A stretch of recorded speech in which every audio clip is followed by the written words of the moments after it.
A king, the destiny of a nation, a martyr, a woman, and the love. This is a story of love. What up? You are in Garden. In this video, we are going to talk about a story about Henry VIII, the King of England, and his lover Anne Boleyn.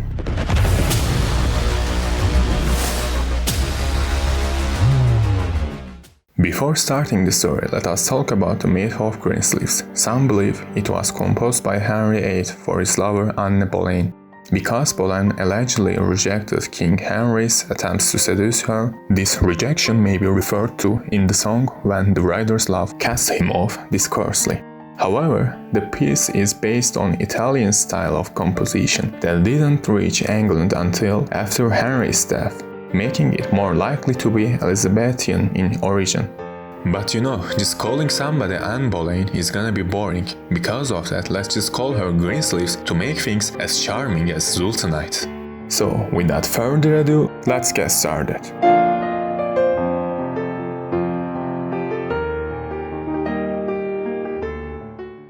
Henry Tudor was born in the Duchy of Kent within the town of Greenwich. Not much known about Henry's early life, save for his appointments because he was not expected to become king. The heir to the throne was his brother Arthur. In November 1501, Arthur married Catherine, the youngest child of King Ferdinand II of Aragon. Unfortunately, in 1502, Arthur died after the age of 15, possibly of sweating sickness, just 20 weeks after his marriage to Catherine.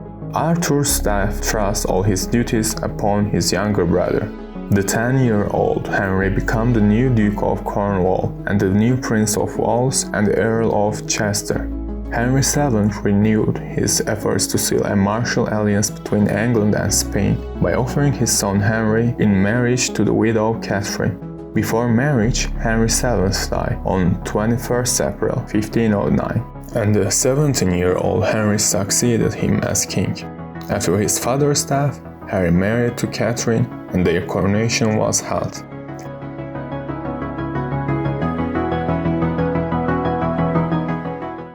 Soon after marrying Henry, she gave birth a stillborn girl, and after that a son was born.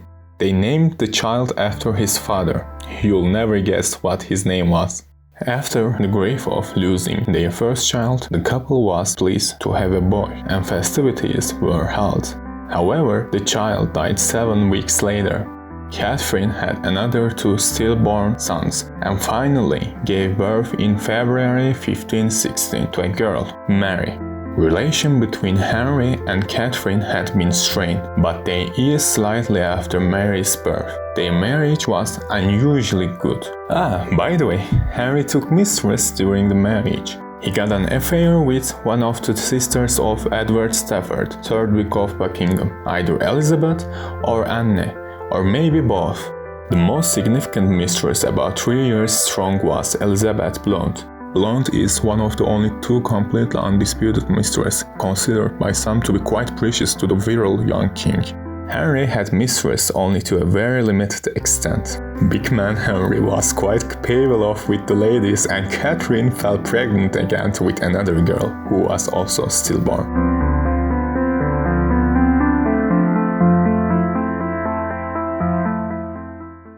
During his marriage to Catherine of Aragon, Henry established diplomatic ties with Mary Boleyn, Catherine's lady-in-waiting.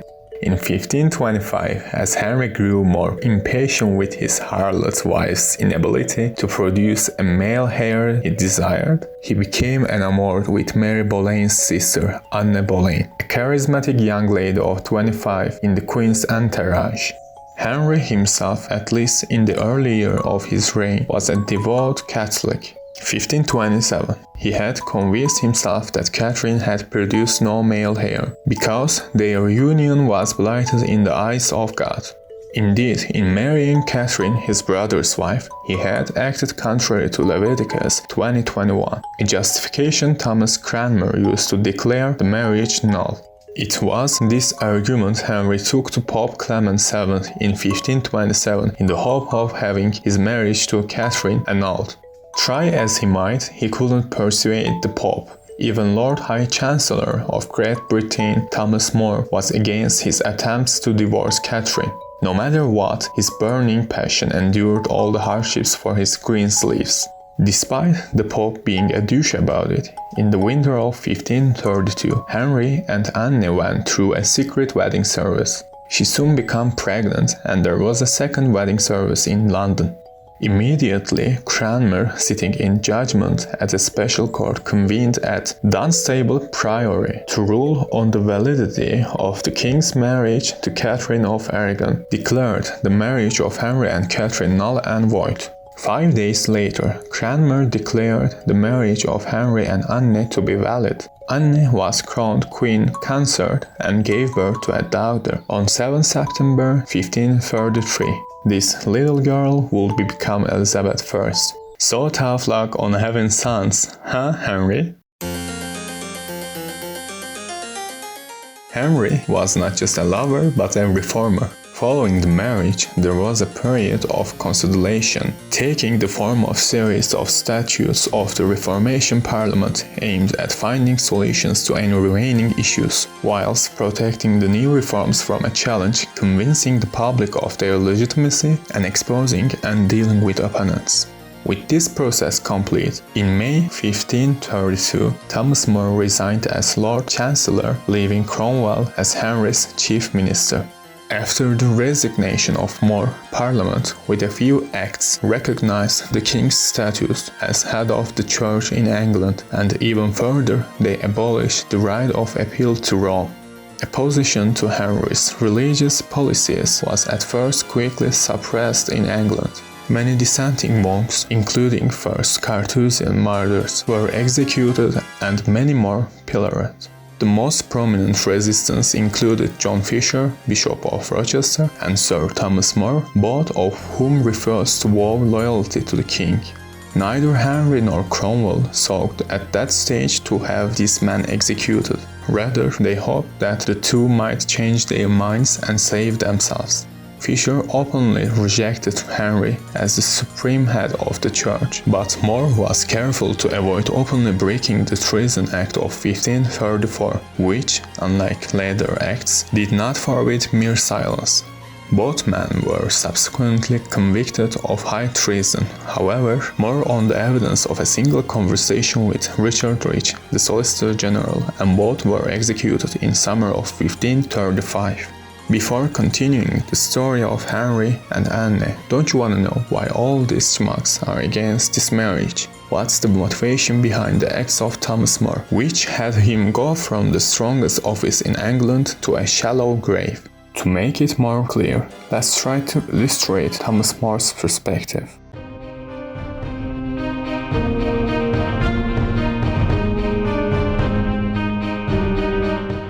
It can be said Thomas More was affected by the conflicts in Europe. He believed that all of Christian Europe should get together under the Pope and fight against external threats. Later on, Europe would pay a bloody price, which is known as 30 Years' War, for these internal conflicts. But it's the subject of another video. Let's continue with Thomas More. He hated wars, and we can see the trace of this opposition to the war in his works. Contrary to Plato's Republic, which glorifies warriors, More's Utopia portrayed war as something for despicable people. He believed that Henry's acts exacerbate the conflicts in Christian Europe.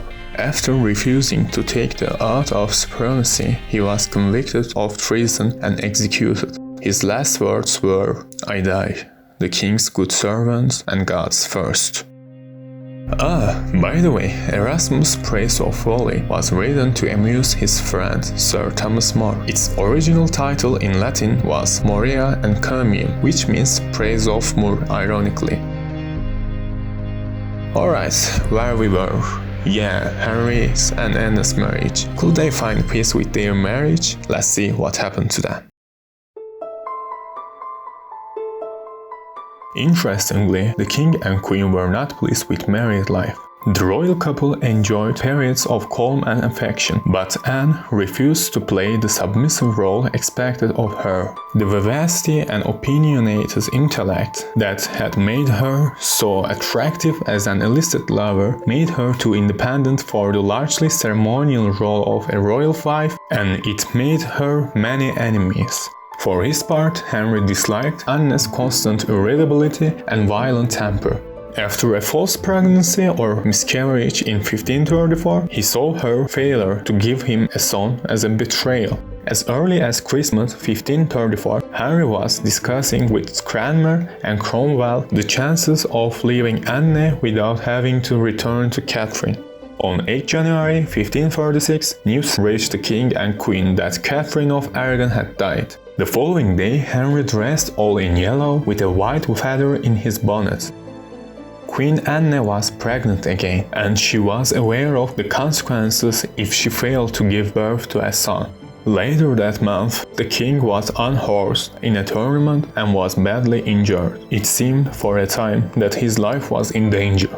When news of this accident reached the queen, she was sent into shock and miscarried a male child on the day of Catherine's funeral. This personal loss was the beginning of the end of this royal marriage. Anne's downfall came shortly after she had recovered from her final miscarriage. Whether it was primarily the result of allegation of conspiracy, adultery, or witchcraft remains a matter of debate among historians. An early sign of fall from grace was the king's new mistress, the 28-year-old Jane Seymour, being moved into new quarters. Between 3rd April and 2 May, 5 men, including Anne's brother, George Boleyn, were arrested on charges of treasonable adultery and accused of having sexual relationships with the Queen. Anne was also arrested and accused of treasonous adultery and incest. Although the evidence against them was unconvincing, the accused were found guilty and condemned to death.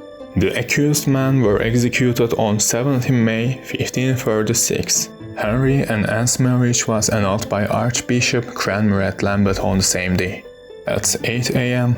on 19 May 1536, Anne was executed on Tower Green.